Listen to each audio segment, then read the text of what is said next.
नाम लेकर मेरे प्राण तन से निकले।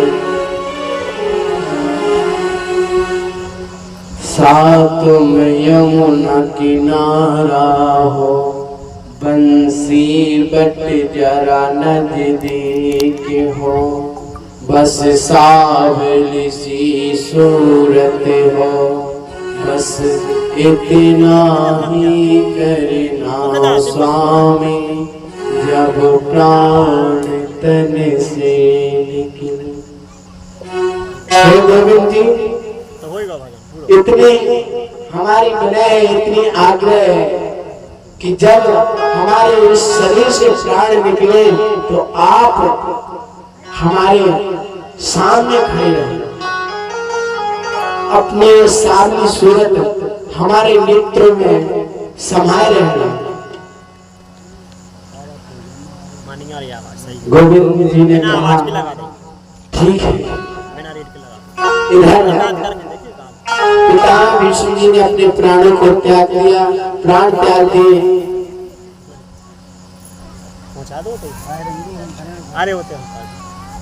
केशव जी ने कहा कि अब हम अपनी द्वारकापुरी को जाते हैं और कुछ मांगो, आप लोगों को कुछ मांगना हो तो मांगिएगा।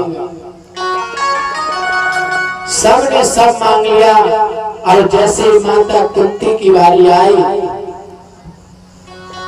बोले बुआ क्या आप लोग कुछ मांगोगे? बोले केशव जिसके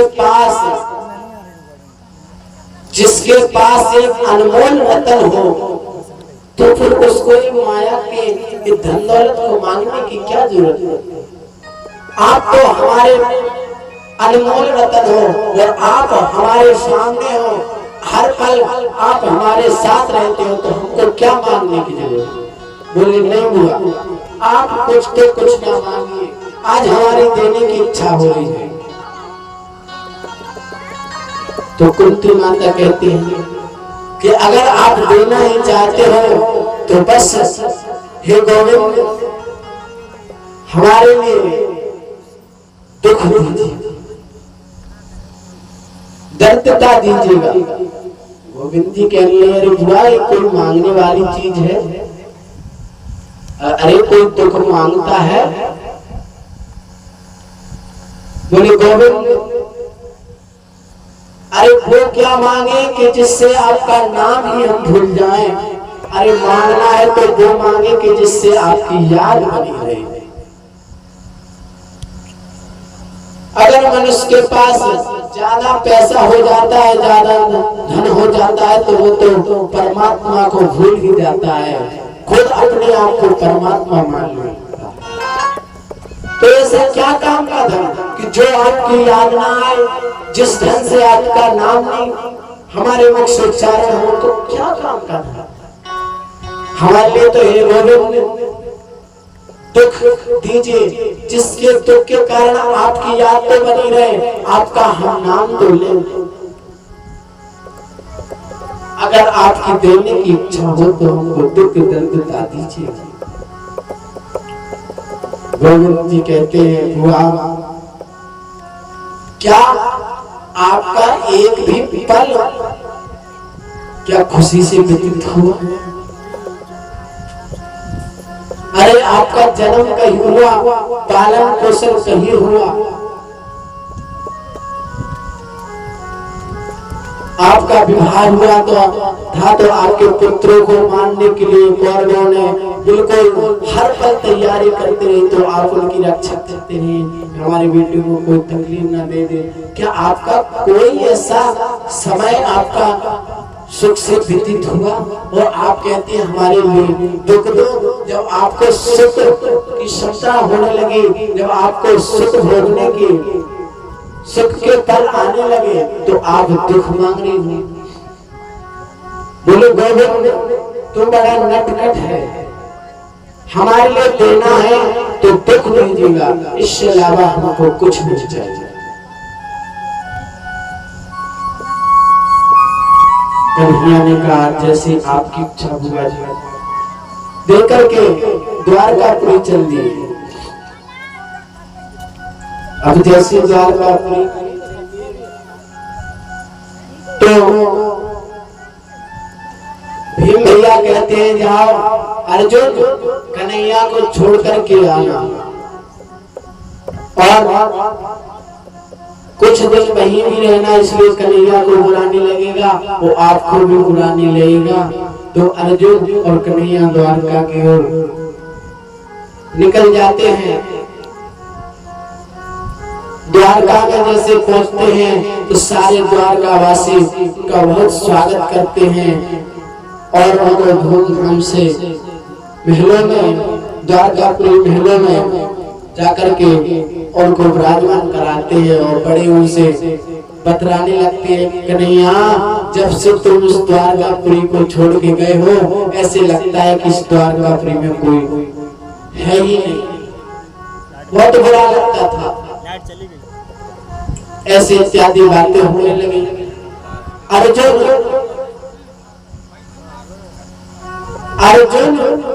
द्वारकापुरी में बहुत इतनी 1-1.5 वर्ष बीत गए, लेकिन अभी हस्तिनापुर नहीं है। फिर एक दिन अर्जुन कहने लगे, कन्हैया हम अपने हस्तिनापुर जाते हैं और आप अपना काम अपनी लीलाएं कीजिए। अर्जुन से हस्तिनापुर के लिए आते हैं तो सब है भ्राता श्री पूछते हैं कि शंकम क्रोधस्य निर्लोभवाहनं जानन् निरोपितः। कैसे हैं केशव, सब मजे में तो है ना, कोई चिंता है तो नहीं? बोले नहीं। कुछ समय बाद उत्तरा के गर्भ से राजा परीक्षित जी महाराज का जन्म होता है और राजा परीक्षित जी महाराज जैसे बाहर आए तो खूब रोए और सारी ओर में हारने लगे कि अरे वो तो हमको दिख ही नहीं रहा है, जो हमारे प्राणों की रक्षा की थी गर्भ में जाकर के, वो तो कहीं दिख ही नहीं रहा है।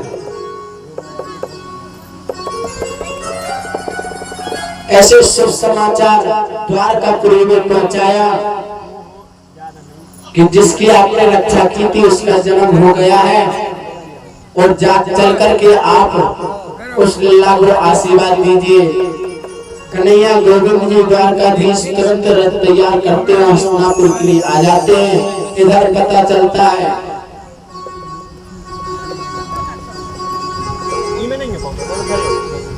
तो आकर के हस्तिनापुर में जैसे भीड़ को देखते बहुत लोग एकत्र हो गए कि अरे देखो कन्हैया कितने वर्षों में आ रहा है, इसलिए धूमधाम से उनकी हम सब लोग स्वागत करेंगे। स्वागत के लिए सभी लोग तैयार हो गए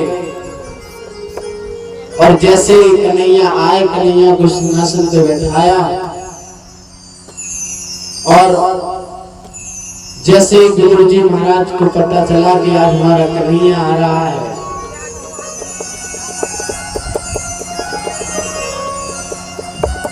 तो अपनी विद्राणी से कहते, अरे सुनती हो आज द्वारकापुरी में कन्हैया का आगमन हो रहा है, बाकी दर्शन करने के काजे चल रहे हैं और जल्दी से तुम तैयार हो जाओ और कन्हैया के आज हम दर्शन करेंगे।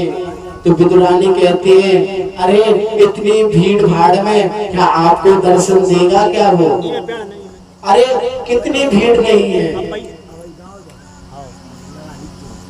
विदुर जी कहते हैं, अरे जिससे प्रेम हो जाए, जिसके दीवाने हो जाए तो वो